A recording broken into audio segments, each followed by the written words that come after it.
கட்டுமானத்தின் வலிமை, கட்டிடங்களின் பாதுகாப்பு. ஸ்ரீ துர்கா டிஎம்டி கம்பிகள். நியூஸ் கஃபே நேயர்களுக்கு வணக்கம். உங்கள் சுந்தர் சிம்போனியா வெல்த்திலிருந்து மியூச்சுவல் ஃபண்ட் டிஸ்ட்ரிபியூட்டர். இப்போது சமீப காலத்தில் பார்த்தீங்கன்னா என்னுடைய ஃப்ரெண்டோட வீட்டுக்கு போயிருந்தேன். அப்போ ஒரு இன்ட்ரெஸ்டிங்கான ஒரு கான்வர்சேஷன் நடந்தது. அந்த கான்வர்சேஷனில் நிறைய விஷயங்கள் எனக்கு புதுசாக இருந்தது. நம்ம லைஃப்பில் நிறைய விஷயங்கள் சேஞ்ச் ஆகிட்டு இருக்குன்றது நம்ம எல்லாருக்குமே தெரியும். அண்ட் ஸ்பெஷலாக இந்த டிஜிட்டல் உலகம் வந்ததுக்கப்புறமா நிறைய விஷயம் நம்ம பண்ணுற நிறைய விஷயங்கள் பார்த்திங்கன்னா ஃபிசிக்கலாக இருக்கிறதுக்கு பதிலாக எல்லாமே டிஜிட்டலாக மாறி இருக்குது. நம்ம எந்த ஒரு விஷயத்தையுமே பார்த்திங்கன்னா முன்னாடி நம்ம தான் ஏதாவது ஒரு பொருள் வாங்கணுன்னா கூட நம்ம நேராக போய் கடைக்கு போய் அதை பார்த்து வாங்க வேண்டிய இடத்துல இருந்தோம். இன்றைக்கி அது பெரிய அளவில் மாற்றத்தை ஏற்படுத்தியிருக்கு. இப்போது என்னுடைய ஃப்ரெண்டு பார்த்திங்கன்னா என்ன பண்ணுறாருன்னா, இந்த இ-காமர்ஸ் சைட்டில் பார்த்திங்கன்னா தொடர்ந்து அவர் பார்த்திங்கன்னா ப்ரௌஸ் பண்ணிகிட்டே இருக்கார். அதாவது முன்னாடி நம்ம ஒரு வெப்சைட்டில் போய் ப்ரௌஸ் பண்ணுவோம், இல்லை ஏதாவது ஒரு விஷயத்தை பார்க்குறதுக்காக ப்ரௌஸ் பண்ணிகிட்ருப்போம். இன்றைக்கி பார்த்திங்கன்னா இந்த பொருட்களை பார்க்குறதே, ஏன்னா அந்த சைட்டெல்லாம் பார்த்திங்கன்னா அவ்வளோ அழகாக க்ரியேட் பண்ணியிருக்காங்க. நம்ம எந்த விஷயத்தை தேடினாலும் அது கிடைக்குது. ப்ளஸ் அதுலேயே பார்த்திங்கன்னா நிறைய வெரைட்டியும் வச்சுருக்காங்க. இப்போ நம்ம ஒரு கடைக்கு போனால் கூட நமக்கு அத்தனை வெரைட்டி கிடைக்குமான்னு தெரியல. அதுதான் பார்த்திங்கன்னா இந்த இ-காமர்ஸ் பிளாட்ஃபார்மோட ஒரு பெரிய வெற்றின்னு நம்ம சொல்லலாம். ஏன்னா ஒன்று, நமக்கு ஈஸியாக புரிகிற மாதிரி பொருட்களை வச்சுருக்காங்க, விதவிதமாக வச்சுருக்காங்க, அண்ட் ப்ரைஸையும் வச்சுருக்காங்க. அண்ட் இ-காமர்ஸ் சைட்டில் பார்த்திங்கன்னா பெரும்பாலும் பார்த்திங்கன்னா இந்த ₹200 ₹1000 இருக்கிற பொருட்கள் பெரிய அளவில் விற்பனை நடந்துகிட்ருக்கு. ஸோ இந்த விற்பனை கரெக்டாக தப்பான்றது முக்கியம் இல்லை, நான் அதை சரியாக பயன்படுத்துகிறேன்னா அப்படின்றத தான் நான் பார்த்துக்கணும். இப்போ ஜென்ரலாக எல்லாருக்கும் ஒரு புது பழக்கம் வந்திருக்கு. இன்ஃபேக்ட் இது புதுசுன்னு கூட சொல்ல முடியாது. கடந்த ஒரு 4-5 வருஷமாகவே என்ன பண்ணுறாங்கன்னா, டைம் பாஸ் பண்ணுற மாதிரி, எப்படி நான் ஒரு இன்ஸ்டாகிராமில் ஒரு ரீல் பார்க்குறனோ, இல்லை யூடியூப்பில் ஷார்ட்ஸ் பார்க்குறனோ, அந்த மாதிரி அதில் போர் அடிச்சிடுச்சுன்னா நான் சில பொருட்களை போய் ப்ரௌஸ் பண்ண ஆரம்பிக்கிறேன். ப்ரௌஸ் பண்ணி, இந்த பொருள் இப்படி இருக்கா, எனக்கு ஆக்சுவலாக வாங்கணுன்ற ஆசை கூட கிடையாது. நான் ப்ரௌஸ் பண்ணும்போது ஏதோ ஒரு பொருள் என் கண்ணுக்கு முன்னாடி வருது. இது நம்ம வீட்டில் இருந்தால் எப்படி இருக்கும், இல்லை நம்ம கையில் இருந்தால் எப்படி இருக்கும்னு தோணி நம்ம என்ன பண்ணுறோன்னா அதெல்லாம் கார்ட்டில் சேர்த்துக்கிட்டே வரும். இந்த இதில் செலக்ட் பண்ணி சேர்த்து வச்சுக்கிட்டே வரும். ஆஃப்கோர்ஸ் நம்ம வாங்கலை, ஆனால் அந்த மாதிரி சேர்த்து வச்சுக்கிட்டே வரும். சேர்த்து வச்சுட்டு திருப்பி ஒரு 2-3 நாள் கழித்து திருப்பி போய் பார்க்கும்போது அந்த கார்ட்டை பார்க்குறோம். ஓகே, இந்த பொருள் வேணாம், இந்த பொருள் வேணாம், இந்த பொருள் வேணான்னு ஒரு சில பொருட்களை அப்படியே மெயின்டைன் பண்ணிக்கிறோம். அந்த மாதிரி பண்ணி நீங்கள் தொடர்ந்து பார்க்க என்ன தான் நீங்கள் ரொம்ப ஸ்ட்ராங்கான ஒரு இண்டிவிஜுவலாக இருந்தாலும், அதாவது பணத்தை தேவையில்லாமல் செலவு பண்ணக்கூடாதுன்னு இருக்கிற இண்டிவிஜுவலாக இருந்தாலே, 1 மாதம் 2 மாதம் 3 மாதம் கார்ட்டில் ஏதாவது ஒரு விஷயம் இருந்ததுன்னா ஆட்டோமேட்டிக்காக நீங்கள் அதை வாங்கிறதுக்கான வாய்ப்பு இருக்குது. ஸோ இதில் என்ன நான் சொல்ல வரேன்னா, நம்ம நம்மளுடைய ஸ்பெண்டிங் பிஹேவியர் பார்த்திங்கன்னா பெரிய அளவில் மாறி இருக்குது. இன்றைக்கி நம்ம எந்த ஒரு பொருளையும் பார்த்திங்கன்னா, இப்போ இந்த 5 மினிட்ஸ் டெலிவரி, 10 மினிட்ஸ் டெலிவரி, அந்த மாதிரி நிறைய ஆப்ஸ் எல்லாம் இருக்குது, உங்களுக்கே தெரியும்.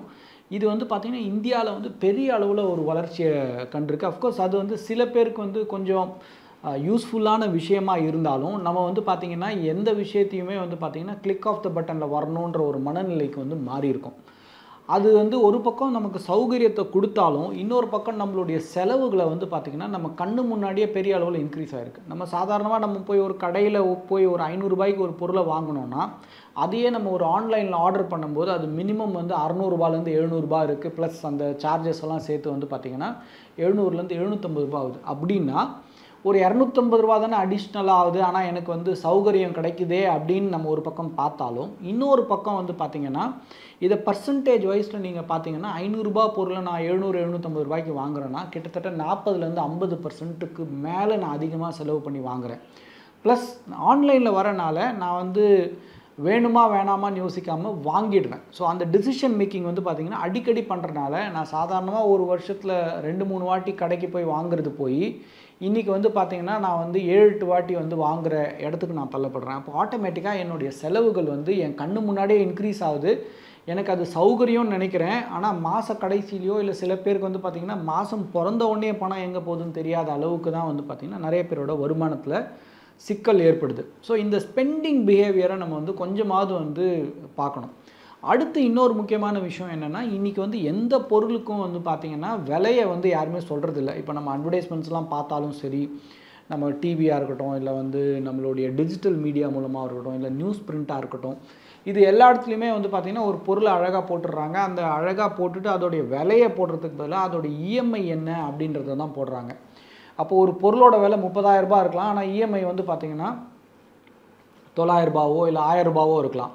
அப்போ நான் என்னுடைய திங்கிங் பேட்டர்ன் எப்படி மாறுது அப்படின்னா, ஓ 1000 ரூபாய்னா இந்த பொருளை என்னால் வாங்கிட முடியுமா, என்னால் வந்து மாதம் 1000 ரூபாய் கட்ட முடியுமே, அப்போது நான் ஏன் இந்த பொருளை வாங்கக்கூடாது அப்படின்ற இடத்துக்கு நான் தள்ளப்பட்டு நான் போய் வாங்கிடுறேன். வாங்குறது பிரச்சனை இல்லை, தேவையான பொருளாக இருந்தால் நீங்கள் வாங்கிட்டீங்கன்னா பிரச்சனை இல்லை. ஆனால் நீங்கள் வந்து நான் வாங்குகிற பொருளோட காஸ்ட் என்ன, அது வந்து என்ன எனக்கு வந்து தேவைப்படுமா, என்னால் அதை திருப்பி கட்ட முடியுமா அப்படின்ற யோசனை வந்து ஜென்ரலாக வந்து நம்ம வந்து அதை மிஸ் பண்ணிடுறோம். அதை நீங்கள் யோசிக்கணுன்னா இந்த ஒரு சின்ன ஐடியாவை நீங்கள் ஞாபகம் வச்சுக்கிட்டிங்கனாலே போதும். நீங்கள் வாங்க போகிற பொருளோட விலை என்னன்னு பார்த்துக்கோங்க. இல்லை அட்லீஸ்ட் நீங்கள் இஎம்ஐ தான் பார்க்குறீங்க அப்படின்னா கூட இஎம்ஐ எத்தனை மாதம் கட்ட வேண்டியிருக்கும் அப்படின்றத பார்த்துக்கோங்க. சே ஃபார் எக்ஸாம்பிள் 1000 ரூபாய் இஎம்ஐ அப்படின்னா அதை வந்து நீங்கள் வந்து ஒரு 30 மாதம் கட்ட வேண்டியிருக்கு அப்படின்னா கிட்டத்தட்ட 30,000. ஃபார் எக்ஸாம்பிள் ஒரு மொபைல் ஃபோன்னு வச்சுப்போமே. அப்போ நீங்கள் என்ன பண்ணுறீங்கன்னா 30 மாதத்துக்கு நீங்கள் வந்து கட்ட போகிறீங்கன்னா கிட்டத்தட்ட 30,000 ரூபா கட்ட போகிறீங்க. அப்போ 30,000 ரூபாய் அப்படின்னா நீங்கள் முதல்ல நீங்கள் வந்து சுதாரிச்சுக்கிறதுக்கான வாய்ப்பு இருக்குது. அப்படியே இல்லைன்னாலும் நீங்கள் உங்களுடைய வருமானத்தில் எத்தனை மாதத்துக்கு நீங்கள் வந்து மொபைல் ஃபோனை வாங்கலாம், அதாவது எத்தனை மாதத்துக்குன்னா இப்போது 15,000 ரூபாய் நீங்கள் மாதம் சம்பாதிக்கிறீங்க அப்படின்னா நீங்கள் 30,000 ரூபாய்க்கு ஒரு மொபைல் வாங்குறீங்கன்னா உங்களுடைய 2 மாதத்தோட உழைப்பை நீங்கள் அந்த மொபைலுக்குள்ளே போடுறீங்க அப்படின்றது நீங்கள் புரிஞ்சுக்கணும். இப்போ இது இஎம்ஐயாக இருக்கிறனால 1000 ரூபாய்க்கும் 1500 ரூபாய்க்கும் நமக்கு பெரிய வித்தியாசம் தெரியறதில்ல. அப்போ 1500 ரூபான்னு நீங்கள் போய் வாங்கிட்டீங்கன்னா 30 மாதம்னா 45,000 ரூபாய் ஆகிடுது. அப்போது நான் என்னுடைய 2 மாதத்துக்கு பதிலாக 3 மாதத்தோட சம்பளத்தை வந்து நான் வந்து மொபைலுக்கு வந்து பணமாக கொடுத்துட்றேன், ஆர் அதை வந்து கமிட் பண்ணிடுறேன். அதுக்கப்புறம் நான் வந்து ஒரு கார் வாங்க போகிறேன் அப்படின்னா இந்த மாதிரி எல்லா விஷயத்தையுமே நான் இஎம்ஐ மூலமாகவே நான் சார்ந்து கால்குலேட் பண்ணும்போது நான் லார்ஜர் பிக்சரை மிஸ் பண்ணுறதுக்கான வாய்ப்பு இருக்குது. இப்போ எனக்கு வந்து சம்பளமே 15,000 ரூபாய் தான் இருக்குன்னா, இப்போ சில பேர்லாம் வந்து பார்த்திங்கன்னா காஸ்ட்லியான ஃபோன் எல்லாம் வாங்குறாங்க. வாங்குறது தப்பு இல்லை, பட் ஆனால் நீங்கள் என்ன பண்ணுறீங்க, அது உங்களை எப்படி இம்பேக்ட் பண்ணுன்றதை நீங்கள் புரிஞ்சுக்கிட்டு நீங்கள் பண்ணிங்கன்னா ஈஸியாக இருக்கும். இப்போ நான் வந்து 80,000 ரூபாய் ஃபோன் இல்லை 1,00,000 ரூபாய் ஃபோன் வாங்கிட்டேன்னா கிட்டத்தட்ட என்னுடைய 6 மாதத்தோட உழைப்போட பணத்தை நான் தூக்கின்னு போய் ஒரு ஃபோனில் கொடுக்குறேன். லைஃப்பில் நம்ம ஒரு ஃபோன் தான் வாங்க போகிறோம்னா கண்டிப்பாக கிடையாது. நம்ம எல்லாருக்குமே தெரியும், ஜென்ரலாக நம்ம வந்து 1 வருஷத்துக்கோ இல்லை சில நேரம் 2 வருஷத்துக்கு கண்டிப்பாக நம்ம வந்து ஒரு ஃபோனை மாற்றுறோம். ஸோ ஒரு 20-25 வயசில் நான் வந்து ஃபோனை நான் யூஸ் பண்ண ஆரம்பித்தேன் அப்படின்னா நான் என்னுடைய 60-70 வயசு வரைக்கும் நான் யூஸ் பண்ண போகிறேன்னா கிட்டத்தட்ட 20லேருந்து 30 ஃபோனை நான் மாற்ற போகிறேன். அப்போது நான் எவ்வளோ பணம் என்னுடைய டெக்னாலஜிக்கோ இல்லை என்னுடைய மொபைலுக்கோ நான் யூஸ் பண்ண போகிறேன் அப்படின்றத புரிஞ்சுக்கோங்க. அப்போ நான் 3 மாத சம்பளம் இல்லை 6 மாத சம்பளத்தை வந்து ஒரு ஃபோனுக்காக நான் போட்டுகிட்டே இருந்தேன்னா 2 வருஷம் கழித்து நான் திருப்பி இன்னொரு ஃபோனை நான் மாற்ற போகிறேன்னா திருப்பி 6 மாதத்தோட பணத்தை நான் வந்து இஎம்ஐயாக கட்டணும். இப்போ இதே காருன்னு எடுத்துக்கோங்க. ஸோ அப்போ ஐடியலி நீங்கள் என்னென்னா நீங்களே உங்களுக்கு வந்து ஒரு சின்ன ஒரு ஃபில்டர் மாதிரி வச்சுக்கலாம்.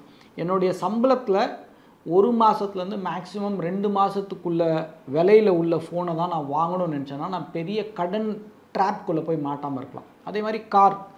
இப்போ காரை பொறுத்த வரைக்கும் வந்து பார்த்திங்கன்னா இன்றைக்கி வந்து டேட்டாவே என்ன சொல்லுதுன்னா இப்போ யாருமே என்ட்ரி லெவல் காரையே நம்ம வந்து வாங்குறதில்ல. முன்னாடிலாம் வந்து பார்த்திங்கன்னா அந்த மாருதி ஆல்டோ, அஃப்கோர்ஸ் முன்னாடி ரொம்ப காலத்துக்கு முன்னாடி 800 இருந்தது. இப்போ ஆல்டோ வந்து பார்த்திங்கன்னா பெருசாக வந்து நம்ம டிராஃபிக்கில் போய் பார்க்கும்போது பெருசாக ஆல்டோ நம்ம கண்ணுக்கே விழுறதில்லை. ஏன்னா இப்போ நிறைய பேர் வந்து பார்த்திங்கன்னா என்ட்ரி லெவல் கார் யாருமே வாங்காமல் ஸ்ட்ரெயிட்டாகவே எஸ்யூவியை போய் வாங்கிடுறாங்க.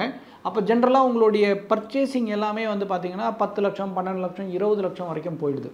அப்போ நீங்கள் ஒரு காரை தேர்ந்தெடுக்கும் போது கூட நீங்கள் வந்து உங்களுடைய 1 வருஷத்தோட சம்பளத்துக்குள்ளே நீங்கள் வந்து உங்கள் காரை தேர்ந்தெடுக்கிறது பெட்டர். இப்போ எனக்கு வருஷத்துக்கு 5-6 லட்சம் ரூபாய் தான் சம்பளம் அப்படின்னா நீங்கள் 5-6 லட்சம் ரூபாய்க்குள்ளே எந்த பட்ஜெட்டில் கார் அமையுமோ அதை வாங்குறது பெட்டர். இல்லை அட்லீஸ்ட் கொஞ்சம் பணத்தை சேர்த்து வச்சுட்டு நீங்கள் வாங்குறது பெட்டர். நீங்கள் 5-6 லட்சம் ரூபாய் சம்பாரிச்சிக்கிட்டு நீங்கள் வந்து ஒரு 20 லட்சம் ரூபாய்க்கு நீங்கள் போய் காரை வாங்கிட்டீங்கன்னா உங்களால் இஎம்ஐ அஃபோர்ட் பண்ணுற மாதிரி இருக்கும். மேபி நீங்கள் வந்து 20 லட்ச ரூபா காரை வாங்கினீங்கன்னா நீங்கள் வந்து 5 வருஷம் 6 வருஷம் லோன் போட்டிங்கன்னா மேபி 20-30,000 ரூபாய் கட்டினீங்கன்னா கூட உங்களுக்கு கார் கிடச்சிடலாம். ஆனால் நீங்கள் அகலக்கால் வைக்கிறீங்கன்னு தெரியாமையே வச்சுருவீங்க. ஏன்னா நீங்கள் எல்லாத்தையுமே இஎம்ஐ மூலமாக பார்க்குறீங்க. இஎம்ஐ என்னால் அஃபோர்ட் பண்ண முடியுமா? அதோட இன்னொரு முக்கியமான சேஞ்ச் என்ன ஆயிருக்குன்னா இஎம்ஐ டு இஎம்ஐயில் வாழ ஆரம்பிச்சிட்டோம். அதாவது சேமிப்பை மறந்து கடனுக்குள்ளே போய் ஒரு கடன்றது தாண்டி கடன் எனக்கு இஎம்ஐ முடிய போகுது, அப்போ அடுத்த இஎம்ஐ எப்போ போடலாம் அப்படின்ற அளவுக்கு நம்ம வந்து பார்த்திங்கன்னா மென்டலி வந்து அந்த அளவுக்கு வந்து நம்ம மாறி இருக்கோம். இதெல்லாம் கடந்த ஒரு 7-8 வருஷத்துக்குள்ளே பெரிய அளவில் மாற்றம் நடந்திருக்கு. இந்த மாற்றத்தினால என்ன நடக்கும் அப்படின்னு பார்த்தீங்கன்னா உங்கள் கையில் பொருட்கள் இருந்துக்கிட்டே இருக்கும், ஒரு பக்கம் கடனில் இருந்துகிட்டே இருப்பீங்க. ஆனால் உங்களுக்கு தேவையான பணம் இருக்குமா அப்படின்னா இருக்காது. நிறைய பேர்கிட்ட நல்ல ஃபோன் வச்சுருக்காங்க, ஆனால் அவங்களுக்கு தேவையான ஃபேமிலிக்கு உண்டான ஹெல்த் இன்சூரன்ஸ் இருக்கான்னா இருக்கிறதில்ல. நிறைய பேர் நல்ல ஒரு பொருளை வச்சுருக்காங்க, ஆனால் வேண்டிய எமர்ஜென்சி ஃபண்ட் இருக்கான்னு கேட்டால் இருக்கிறதில்ல. எதுக்காக சொல்கிறேன்னா, முதல்ல இந்த இஎம்ஐன்றதை வந்து அது ஒரு சௌகரியமாக இருந்தாலும் அதை தப்பாக நம்ம பயன்படுத்திட்டோன்னா, அந்த ட்ராப்குள்ளே மாட்டிட்டோன்னா நம்ம என்றைக்குமே வந்து பார்த்திங்கன்னா கடனை கட்டிக்கிட்டே இருக்கணும். அண்ட் நம்ம எல்லாருக்குமே தெரியும், நம்ம லைஃப் ஃபுல்லாக வேலை இருக்க போகிறதில்ல. ப்ளஸ் இன்றைக்கி இருக்கிற சேஞ்ச் ஆஃப் டெக்னாலஜியில் இந்த ஏஐ மூலமாக வர பெரிய பிரச்சனைகள்லாம் வந்து நம்ம நமக்கு ஆல்ரெடி கேள்விப்பட்டுட்டு இருக்கோம். நிறைய என்ட்ரி லெவல் ஜாப்ஸ் வந்து பார்த்திங்கன்னா ரீப்ளேஸ் ஆகிறதுக்கான வாய்ப்பு இருக்குது அப்படின்னு சொல்கிறாங்க. இப்போ ரீசெண்டாக கூட ஒரு பெரிய கம்பெனி வந்து பார்த்திங்கன்னா கிட்டத்தட்ட 12,000 ஜாப்ஸை வந்து பார்த்திங்கன்னா நாங்கள் வந்து லே ஆஃப் பண்ண போகிறோம் அப்படின்னு சொன்னாங்க. இது வந்து ஒரு கம்பெனி. இந்த மாதிரி பல விஷயங்கள் நடக்கும்போது நான் ஒரு பக்கம் கடன்லேயே இருந்துகிட்டே இருந்தேன்னா, எனக்கு வந்து ஒரு திடீர்னு வேலை போச்சுன்னா என்கிட்ட ஒரு அட்லீஸ்ட் ஒரு 2-3 மாதத்துக்கு உண்டான சம்பளம் கூட கையிருப்பு இல்லைன்னா அடுத்த மாதத்தையோ இல்லை அடுத்த நாளையோ நான் எப்படி கண்டினியூ பண்ண முடியும்? அது ஒன்று. ப்ளஸ் நான் ஆல்ரெடி இஎம்ஐயை ரன் பண்ணிகிட்டு இருந்தேன்னா அந்த இஎம்ஐயை நான் கட்டி தானே ஆகணும். நான் எப்படி வந்து வேலை போயிடுச்சுன்றதுக்காக இஎம்ஐயை கட்டாமல் இருக்க முடியுமா? கட்டாமல் இருக்க முடியாது. ஸோ அப்போது இந்த நெருக்கடிகளை கொஞ்சம் நம்ம புரிஞ்சுக்கிட்டு நம்மளுடைய ஸ்பெண்டிங் பேட்டர்னை ஒரேடியாக பிஹேவியரை பெரிய அளவில் சேஞ்ச் பண்ணால் அது நம்மளை வந்து பெரிய அளவில் பாதிக்கும் அப்படின்றத புரிஞ்சுக்கிட்டு இஎம்ஐயை மட்டும் பார்த்து நீங்கள் டிசிஷன் எடுக்காதீங்க. அதுக்கப்புறம் ஒரு இஎம்ஐ முடிஞ்சதுன்னா கண்டிப்பாக இன்னொரு இஎம்ஐ போடணுன்றது மனசுலேருந்து வெளியே வந்து சேமிப்புக்குள்ளே நம்ம கண்டிப்பாக கொஞ்சம் ஃபோக்கஸ் பண்ணால் தான் நம்மளுடைய எதிர்காலம் பெட்டராக இருக்கும். ஸோ இதை நம்ம புரிஞ்சுக்கிட்டு நம்மளுடைய டிசிஷன்ஸை எடுத்தோம்னா பெட்டர். ஏன்னா அட்வர்டைஸ் பண்ணுறவங்களா இருக்கட்டும், இல்லை பொருள் விற்கிறவங்களா இருக்கட்டும், அவங்க வந்து தொடர்ந்து எப்படி விற்கணும்னு அவங்க தொடர்ந்து யோசித்து நம்மக்கிட்ட வந்து ஈஸியாக ஒரு விஷயத்தை எடுத்துகிட்டு வந்து கொடுத்துட்றாங்க. ஆனால் அது எனக்கு வேணுமா, அது எனக்கு என்னால் அஃபோர்ட் பண்ண முடியுமா, இதை கண்டிப்பாக நான் கடனில் தான் வாங்கி ஆகணுமா அப்படின்ற கேள்விகளெல்லாம் வச்சுக்கிட்டு நான் வந்து டிசிஷன் எடுத்தேன்னா உங்களுடைய ஃப்யூச்சர் பெட்டராக இருக்கும். இதை திரும்ப திரும்ப வந்து ஒரு ஃபினான்ஷியல் அட்வைஸரோ இல்லை ஒரு மியூச்சுவல் ஃபண்ட் டிஸ்ட்ரிபியூட்டரோ தான் வந்து சொல்ல முடியும். ஏன்னா இதை வந்து வேறு யாருமே வந்து சொல்ல மாட்டாங்க.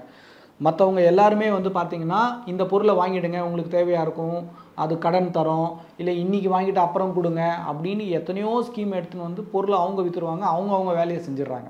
ஆனால் நீங்கள் உங்களுடைய கடமையை கரெக்டாக பண்ணுறீங்களான்னு பார்த்து பொறுமையாக முடிவெடுத்து சிந்தித்து செயல்பட்டிங்கன்னா உங்களுடைய எதிர்காலம் கண்டிப்பாக பெட்டராக இருக்கும். ஸோ சொன்ன தகவல்கள் எல்லாம் உங்களுக்கு பயனுள்ளதாக இருக்கும்னு நம்புகிறேன். இந்த வீடியோவை பார்த்ததுக்கு மிக்க நன்றி. வேறு ஏதாவது கேள்விகள் இருந்தாலும் கமெண்ட் செக்ஷனில் போட்டிங்கன்னா வரப்போகிற காலத்தில் இந்த கேள்விகளுக்கான பதிலை கொடுக்கறதுக்கு நாங்கள் முயற்சி செய்கிறோம். நன்றி. இந்த வீடியோ உங்களுக்கு பிடிச்சிருந்தா லைக் பண்ணுங்க, ஷேர் பண்ணுங்க, கமெண்ட் பண்ணுங்க. மறக்காம பெல் பட்டனை கிளிக் பண்ணிட்டு சப்ஸ்கிரைப் பண்ணிடுங்க.